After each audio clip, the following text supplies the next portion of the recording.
आप सबका स्वागत है आपके अपने YouTube चैनल संजीवनी बायोलॉजी क्लासेस में।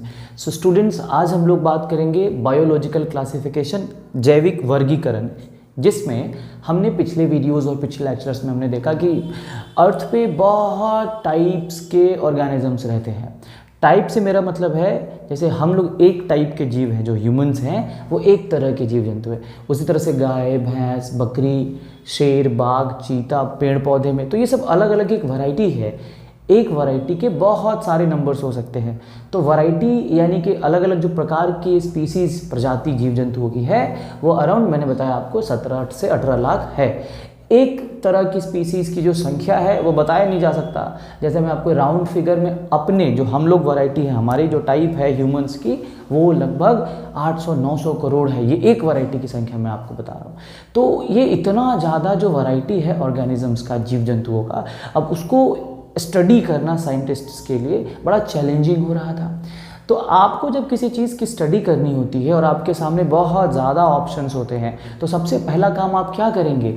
सबसे पहले आप उनका क्लासिफिकेशन करेंगे। मतलब सब आप पहले क्या करेंगे? उनका ग्रुपिंग करेंगे। अब ग्रुपिंग करने से क्या फ़ायदा होगा कि एक ग्रुप से आप किसी एक इंडिविजुअल ऑर्गेनिज्म को लीजिए, किसी एक सजीव को लीजिए और उसकी स्टडी कीजिए, सारे ऑर्गेनिजम्स के बारे में आपको पता लग जाएगा। अब जैसे मान लीजिए कि आप मेडिकल या डॉक्टर की पढ़ाई कर रहे हैं, तो आप क्या हर एक इंसान को थोड़ी पढ़िएगा? हर एक इंसान के बॉडी स्ट्रक्चर को, एनाटॉमी, मॉर्फोलॉजी नहीं पढ़ने वाले। तो किसी एक इंसान के बारे में आप पढ़ेंगे, उसके बॉडी ऑर्गन्स के बारे में आप स्टडी करेंगे, उसकी फिजियोलॉजी को जानेंगे। इससे आप सारे मनुष्यों के बारे में, सारे ह्यूमंस के बारे में आपको पता लग जाएगा। तो ये एक बहुत बड़ा फ़ायदा होता है। तो पहले के टाइम पे बायोलॉजिकल क्लासिफिकेशन में ये कई तरह के क्लासिफिकेशन दिए गए थे।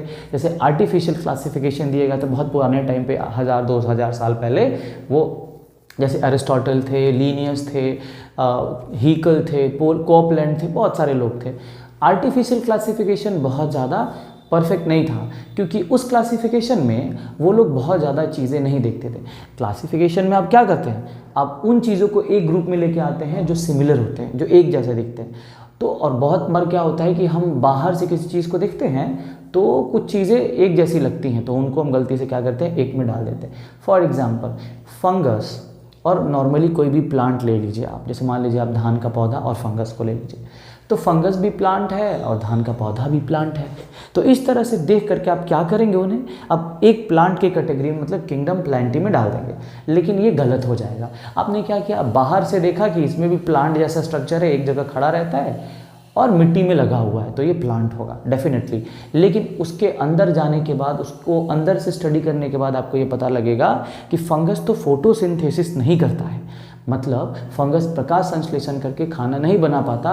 एट द सेम टाइम दूसरे जो ग्रीन प्लांट्स हैं, हरे पौधे, वो प्रकाश संश्लेषण, फोटोसिंथेसिस करके अपना फूड बना सकते हैं।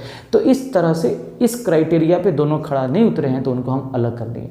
इसी तरह से पहले आर्टिफिशियल क्लासिफिकेशन चला, फिर नेचुरल क्लासिफिकेशन चला, जहाँ पे हम मतलब बाहर के स्ट्रक्चर्स, अंदर की चीज़ें सबको देख के मिलाते हुए हमने ग्रुपिंग किया।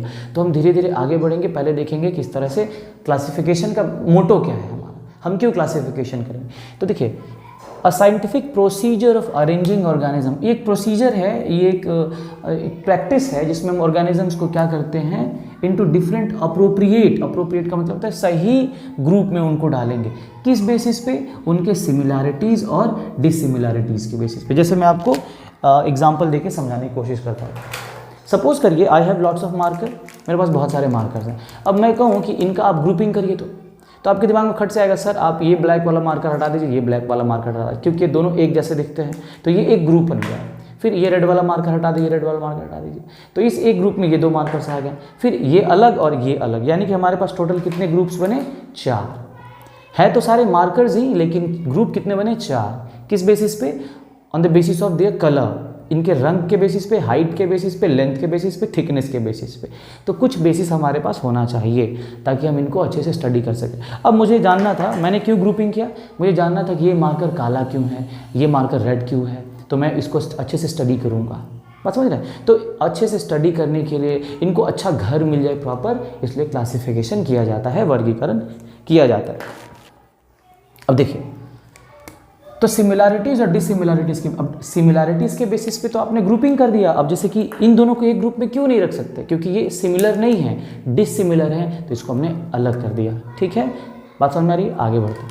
तो हमारा मोटिव क्या है, हमारा ऑब्जेक्टिव क्या है इनको क्लासीफाई करने का? पहला है to identify and describe all types of species, मतलब हमारे अर्थ पे जितने भी तरह के स्पीसीज़ हैं उनको जानना, उनको समझना, उनके बारे में पढ़ना, ताकि बेहतर तरीके से नेचर को जान सके। नेचर को अच्छे से जानेंगे तो इसको चलाने में आसानी होगी। ठीक है। सेकेंड ऑब्जेक्टिव हमारा क्या है? To arrange the species in various categories. हम इस तरह से जब सारे ऑर्गेनिजम्स को देखेंगे तो उनको अलग अलग कैटेगरी में डाल देंगे। थर्ड है to make a truly natural phylogenetic system which should indicate the origin of species. तीसरा मोटिव ये है कि जिन ऑर्गेनिजम्स को हम ग्रुपिंग कर रहे हैं, जिनका वो जो ग्रुपिंग सिस्टम है, वो जो सिस्टम वो नेचुरल होना चाहिए। और दूसरी चीज़ ये कि हम उस ग्रुप को दूसरे ग्रुप से रिलेट करके ये पता कर सके कि उनका मतलब इस ग्रुप से क्या रिलेशन है। जैसे कि ये दोनों हैं तो मार्कर्स हैं, एक ही फैमिली से बिलोंग करते हैं, लेकिन हम जब इन दोनों को कंपैरिजन करेंगे, तुलना करेंगे, तो पता लगेगा कि ये रेड कलर का मार्कर है, ये ब्लैक कलर का मार्कर है। तो ये कब पॉसिबल? एक सिस्टम हो, एक ग्रुप हो, फिर उनका कंपैरिजन करेंगे, इससे इसका क्या रिश्ता है कि नहीं? ये क्यों रेड कलर का हो गया, ये क्यों ब्लैक कलर का हो गया, क्या चेंजेस आ गए थे? तो ये भी कब पॉसिबल है? जब आपके पास एक परफेक्ट, एक अच्छा नेचुरल फाइलोजेनेटिक सिस्टम। फाइलोजेनेटिक का मतलब क्या होता है? एक ऐसी स्टडी, क्लासिफिकेशन का एक ऐसा सिस्टम जिसमें आप एक स्पीसीज़ को दूसरे ढंग की स्पीसीज से तुलना करके ये पता कर सके कि इवोल्यूशन में इन दोनों का क्या रिलेशन था। जैसे हम अपनी तुलना अगर हम एप्स, गोरिल्लाज, मंकीज से करेंगे तो पता लगेगा कि वे हमसे बहुत ज़्यादा पुराने नहीं हैं, मतलब बाकी दूसरे ऑर्गेनिजम्स के मुकाबले वे हमारे बहुत करीबी हैं। मतलब इवोल्यूशन के टाइम पे, विकास के टाइम पे वो बहुत हद तक हमसे, हमारे जैसे रहे, हम उससे थोड़ा आगे निकल गए। तो ये कब पता चलेगा? जब हम फाइलोजेनेटिक सिस्टम बनाएंगे तब, यानी कि इवोल्यूशनरी रिलेशनशिप को भी स्टडी करना है। ठीक है। और सबसे लास्ट क्या है? इजी स्टडी ऑफ स्पीसीज, आसानी से किसी भी स्पीसीज के बारे में स्टडी किया जा सके।